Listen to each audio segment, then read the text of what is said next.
So, you think you're good at FromSoftware games. You trounced all over Demon Souls, you lit up Dark Souls, and madly laughed your way through Bloodborne. Well, I got the newest and latest game ready for you. Shouldn't even be a thing. Sekiro! Is Sekiro too Sekiro hard? is too difficult. It has never hard to been shake the so feeling. Sekiro Orchestrated is in the some of the hardest design game I've cruelty for ever touch of played. Sekiro Shadow Shadow Dog Dog extremely difficult. Gets harder every playthrough. Not an easy mode. Oh. Sekiro! Let's chat about it. The game takes place during the Sengoku era of Japan, an era of constant warfare as the central power of Japan has collapsed. While there was an emperor of Japan, nobody cared. He was considered holy, but basically didn't mean anything. All the ruling daimyos thought he was a total loser behind his back. In fact, he was probably also super ugly, which is why he always hid behind a curtain so nobody could see his weird-ass mug. I'd be so embarrassed if I were him. So, take that historical backdrop and add Ishin Ashina, the leader of the Ashina clan. Which was a real-life clan that actually existed. Ishin wages a coup against the current ruling clan who had taken over in the past, succeeds, and becomes the new head of Ashina. Meanwhile, one of his shinobi, Owl, decides to randomly take in an orphan and train him in the ways of shinobi. That shinobi grows up to be known as Okami, or wolf in Japanese. And since I played the game in Japanese with English subs, because the English dub is...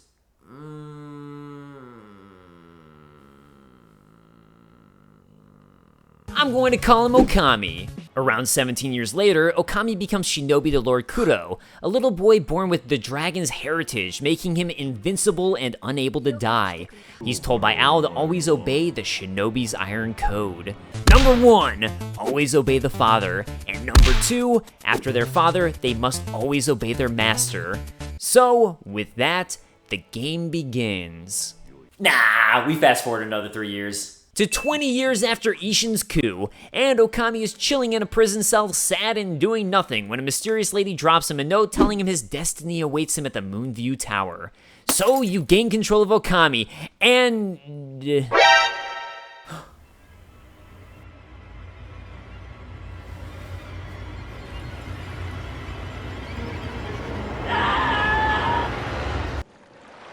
You can swim? Oh my god! Finally! It's just like real life!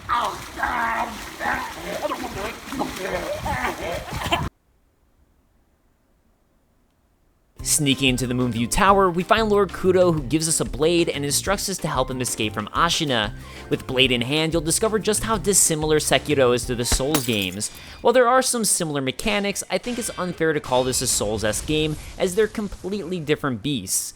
Soulsborne games heavily emphasize playing smart and methodically, as your character had a stamina meter which you always had to pay attention to, as you could neither dodge nor attack if this was depleted. Gone from Sekiro is this meter, which was a huge part to the battle mechanics of the previous games. Additionally, new to Sekiro is the deflection and guard system. While the previous games allowed players to parry attacks and then counter with a riposte for major damage, Sekiro makes this a major requirement for playing the game properly, and as such, makes parrying far, far more forgiving. Unless you're on hard mode. Attack does. Dating. Much poison. But that's just semantics. We're moving on. Successfully parrying and deflecting an enemy's attack drains their posture meter. While Souls games emphasize slowly draining an enemy health bar over time, Sekiro allows you to do this, but really wants you to drain enemies, and especially bosses, posture with deflections. Once their posture meter is completely depleted, you can perform a death blow on them. So what you get is a game that's really about dancing blades, and one that many people have compared to a rhythm game. Or you can just, you know, spam the hell out of parrying. Dancing blades! The entire area, after finding Lord Kuro as you search for an escape, serves as a tutorial for learning these mechanics. You'll also fight your first mid-boss who...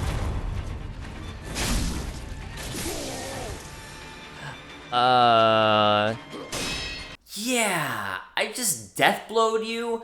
Thought we talked about the rules beforehand. As it turns out, some enemies need to be death-blowed twice. Death-blowing them once isn't good enough. You really need to give it to them a couple times to finish the job. Indicated by this. 2 dots, 2 death blows. After defeating your first mid-boss, you'll be able to access a secret passage to escape with Lord Kudo, thus ending the game. Overall, Sekiro has some interesting mechanics, but it's really short compared to the Soulsborne game. 久しいな、ミコよ。おじ上の墓前以来か。Aw, shoot. It's the first real boss of the game, Genichiro Ashina. Yeah, I meant to do that. While the Soulsborne games allowed you to beat the first boss of the game for a special reward, even if you defeat Genichiro, he'll still chop off your arm and you'll get nothing for it. These games are so different, not even comparable. After mandatorily losing to Genichiro and getting Okami's arm chopped off, you'll wake up at a temple of a strange sculptor who's also missing an arm and has fitted your arm with a shinobi prosthetic. Fittingly, he's called the Sculptor, and outside the temple is the lady who gave us the letter telling us where Lord Kudo was, Emma. Emma tells us that she was sent by her master and that the white mark on her face is apparently a mark of those who've received the dragon's heritage, whatever that is. Not only that, but あなたを助けよと、そう仰せつかっています。 Assist me in any way, you say? well, I've been trying to figure out where the closest intelligent life in the universe is likely to exist outside of Earth. Now I'm telling you more than just amoebas here, Emma. I want more monkey people, or at least something else that resembles an intelligent being that we can actually talk to, possibly if we can translate, you know, languages and all that, kind of like a rival style, if you know what I'm talking about. But not like the ones from, like, Planet of the Apes or something. We need to find something that's not so hostile. That's really what I need your help with. You thought I was gonna do a sex joke, but I didn't. Also outside the temple is an undead zombie guy, who on killing him comes back to life. Someone who's undead? It's almost like I'm playing a FromSoftware game. And a secret cave with a secret door. I bet I can use that if I... sealed from the other side. Trekking further ahead, we finally get a chance to use the shinobi prosthetic, which turns out to be an amazing grappling hook. Combined with the ability to jump, zipping around while climbing up cliffs makes the game a blast to explore. Not only that, but you can collect various attachments for the prosthetics to add additional attacks. Things like shurikens, an axe, or, I don't know, a flamethrower, and... I never use them. I don't know, just not my thing, I guess. As we cruise forward, you'll also find the first couple of real mid-bosses of the game who will remind you of something you just might have forgotten while cruising around with your prosthetic and easily stealth-killing enemies. This is still a modern FromSoftware game. What I'm trying to say is... Your face? That thing right there? Yeah! It's going to get stomped in. No. Sorry, not like that. More like this. So yeah, you're gonna die. And when you die, it turns out you'll be able to resurrect. If you recall the dragon's heritage you have, well, it allows you to resurrect and come back to life. One time. You can't just repeatedly die. I mean, come on! How greedy are you? If you die for real, you'll return to a sculptor's idol, lose half of your money, and lose half of your experience points that haven't become a level. Furthermore, die for real enough times and you'll cause the spread of dragon rot. Another side effect of the dragon's heritage where you draw on the life force of others to come back to life, and kinda, sorta, make them super sick and about to die by doing so. In other words... It actually doesn't matter, pretty much at all. And I'm not some psychopathic crazy asshole. I mean, usually. If a character is sick, you won't be able to continue their specific optional quest line, which a lot of characters don't have anyways. But they never die, no matter how long and bad you let the dragon rot get. So... time to start a plague. So, as I mentioned, you'll probably end up dying a lot to these mid-bosses, especially your first time through the game. These bosses are oftentimes surrounded by a swarm of enemies, making them difficult and sometimes annoying to even attempt to fight in the first place. Which can be incredibly frustrating if you're trying to learn their techniques and get used to their patterns, when if you keep dying, once again, you need to clear out the horde around them. Additionally, you'll get this tutorial when fighting the chained ogre for the first time. Grab attacks cannot be deflected. There is no way to avoid taking serious damage once grabbed. Enemy grab attacks can be evaded with a well-timed step dodge. Circle for step dodge. Which would be great. Except, Step dodging doesn't work on the I don't want to get demonetized or ad restricted. fucking chained ogre. It works on most enemies, but not this one. Jumping is a far better solution, and I ended up stuck on this boss for an hour my first time fighting it because of how garbage this advice was. Sekiro, a game that's hard because of bad tutorials. Okay, fine. It was only one bad tutorial. But it was a really bad one. For defeating the chained ogre, you'll gain access to your destination of Ashina Castle, and on the way find the most important lore item of all. That's right, a monocle. Now I can get sweet, sweet lore video footage. I'm using it. She saw orangutan eating a rice ball and stared at it as starving as she was. Feeling bad for her, orangutan fed her his rice ball. The bridge to access Ashina Castle is down, so you'll have to go through a hidden back entrance to sneak in that involves going through a cave with a giant snake. Who's kind enough to dye your hair red? Thanks, Snack! This back entrance leads to the main gate, which is guarded by...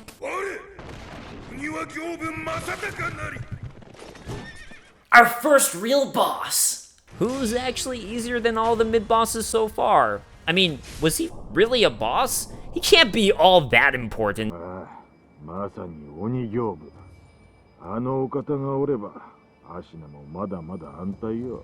Let's just not tell them he's dead. Maybe they won't notice. With Yobu's defeat, Ashina Castle is now open to us, and this is when the game truly opens up. On the way to Ashina Castle, you can find an old lady who gives you a bell allowing you access to an optional area 3 years in the past via a Buddha statue. The main thing worth noting here is that you're killed by a mysterious backstabber after protecting Lord Kudo, and Lord Kudo is the one who gives you the dragon's heritage by giving you his dragon's blood. In other words, this is why he's called the Divine Heir, and his blood is capable of giving someone, essentially, immortality, which he also has. Meanwhile, while the areas around Ashina Castle aren't optional, you can now choose which area you'd like to tackle first, whether it be the Buddhist temple gone awry of Senpo Temple, the Ashina Depths where the hidden Mibu fishing village lies, the Sunken Valley which is partially blocked off but allows you access to attempt the gun fort filled with snipers, or sneaking into Ashina Castle itself where Lord Kudo is stowed away by Genichiro. While I recommend doing every area outside of Ashina Castle first, as completing the Ashina Castle boss moves time forwards and makes all the other areas slightly more difficult, I'm going to talk about Ashina Castle first. Ashina Castle will see you scaling across the rooftops of the outlying buildings to scale the castle. In doing so, you'll find secret items. What could possibly be so important someone would hide it on top of their roof like this? Ungo's sugar. Nobody's gonna find my sugar now. At the top of Ashina Castle, you'll find none other than Genichiro trying to persuade Lord Kudo into giving him the dragon's blood. You know, that immortality blood you already have? Yeah, that. So you face off against Genichiro once again to protect Lord Kudo, only to discover that he's been using what's called the rejuvenating waters, giving him more of a tainted immortality. He also has 3 life bars, so, there's that. In defeating him, you'll rescue Lord Kudo, who devises a new plan he wants your help with: to sever his ties to immortality. From what he's seen, he believes this corrupts men, and your new quest is to travel to the various outlying regions to get what you need in order to travel to the Divine Realm, where you can get the Dragon's Tears, allowing you to accomplish this. Also, you'll learn that Emma is here, and is Ishin Ashina's doctor. You know, the guy who staged a coup and is currently the head of Ashina? Yeah, that guy! Ishin has also been masquerading around Ashina as a Tengu, murdering everyone who secretly opposes Ashina. Not only that, but it's Lord Ishin who will give Okami his nickname of Sekiro, essentially meaning one-armed wolf, which the game is named after. In Lord Kudo's room at the top of Ashina Castle, you'll also find another one of those secret doors, which is apparently called a shinobi door. This time, you'll actually be able to use it, which will immediately return you back to the beginning of the game and the sculptor, which is cool, but ultimately kinda useless as you can just warp anytime you want in this game. Although, it does make sense for how Emma has been at both the sculptor's area giving you advice, and immediately back at the top of Ashina Castle. Wait a second. So if this shinobi door was already there, and Emma knew about it and clearly used it, She Could have just told me? From the start! And man, Ishin's plan to have me save Lord Kudo had me literally murdering my way through all their top generals to get to Lord Kudo. And look, I get that it's a secret passage to the top of the castle, so you probably shouldn't tell a random shinobi about it. But it's worth noting that this entire time, Ashina is on the verge of another major war from the Interior Ministry. And remember the famed General Gyobu, who all the guards think will prevent any enemy from entering the castle? Dead! That chained ogre Ashina was keeping locked up for its enemies? Dead! The blazing bull they were going to use to rampage on the Interior Ministry? Dead! General Tenzin Yabu? Dead! Dead! Guess what, Ishin? Emma? Your plan sucks! Back to Lord Kudo, the first thing we need is the Mortal Blade, which will allow us to actually cut Lord Kudo and make him bleed, as a normal sword can't. This will take Sekiro to Senpo Temple, where the Buddhist priests have been sipping a bit too much of the rejuvenating water juice, if you get my drift. At the very least, it did wonders for their skin. In their infinite wisdom, they attempt to create a divine heir of their own by experimenting on children, resulting in all of the children dying, except for one, the divine child who gives Sekiro the Mortal Blade. Next up, we need a rock. Well, those are hard to come by. This rock can be found in Mibu Village, which can only be accessed by passing through the Ashina Depths. This can be found at...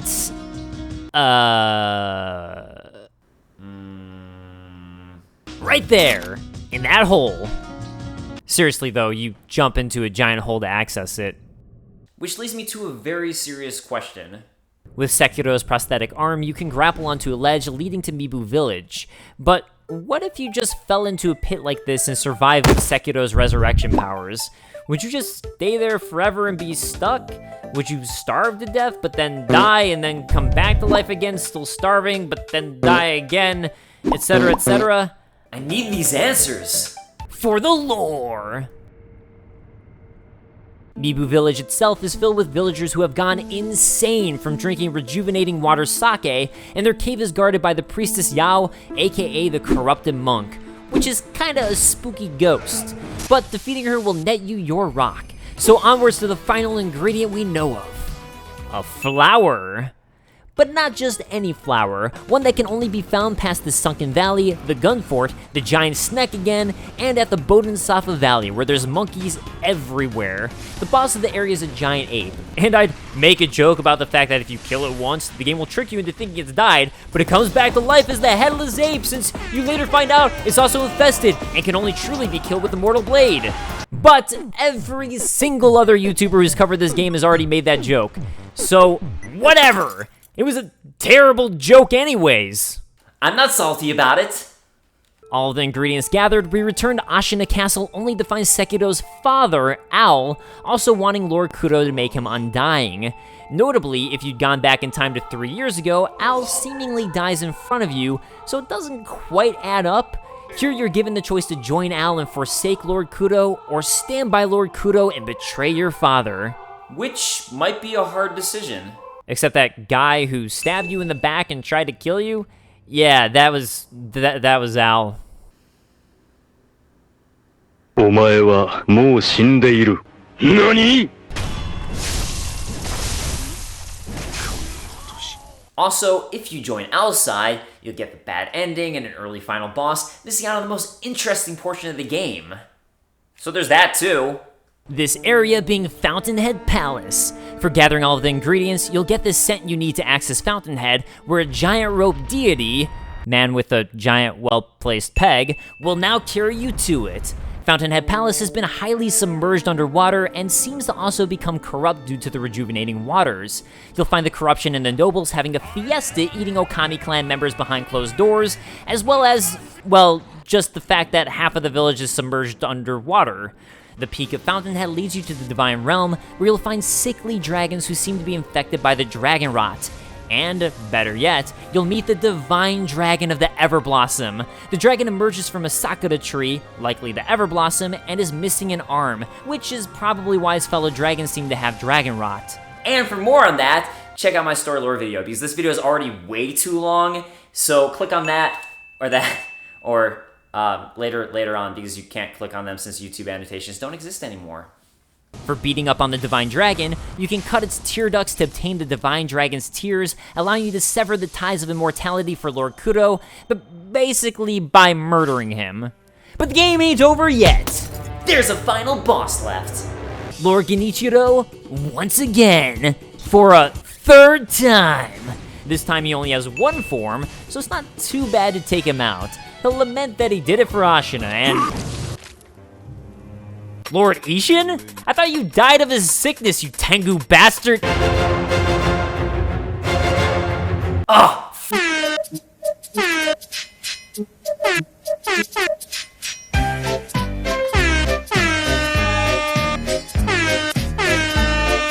I don't mean to brag though, while Genichiro and Ishin the Sorcerer combined to make 4 phases to this boss fight! it only took me 5 hours to beat the first time. To be real, I'm not one to complain about challenging games. Hell, I make levels like this in Mario Maker and laugh as I watch my friends suffer. But I've never personally been a fan of mandatory boss rush modes. No matter what game, and no matter how much I love it, like the Mega Man series, these are usually my least favorite portions of a game. And when a boss fight has more than 2 phases, and especially 4, that's really what it starts to feel like to me. This is super subjective, and I'm not saying it's bad. I'm not saying it's bad. Calm down! No, you calm down! It's just not for me. And look, I got to the point where in subsequent playthroughs, I could pretty reliably win this fight within 3 attempts, and it did get more fun as I improved. But overall, it just wasn't my thing.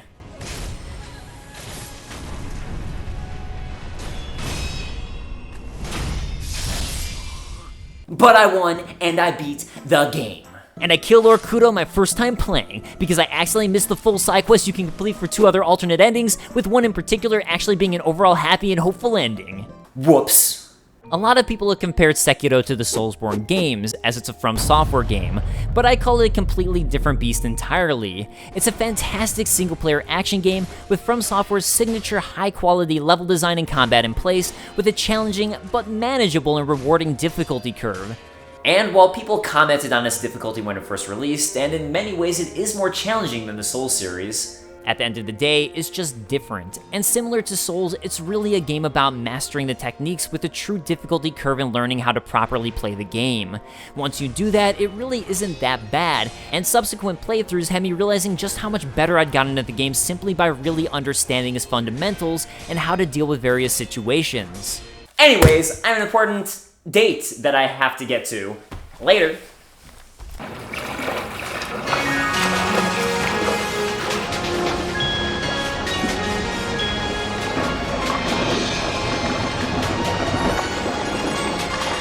A huge shout out and thank you to everyone who's supported me on Patreon. This time I'd like to thank Jason Buck and Invidentia in particular. It honestly means a lot to me, especially as lately my uploads have been a wee bit slower, so again, thank you so much for your support. Oh, fresh Diet Coke is so amazing. I love fresh Diet Coke.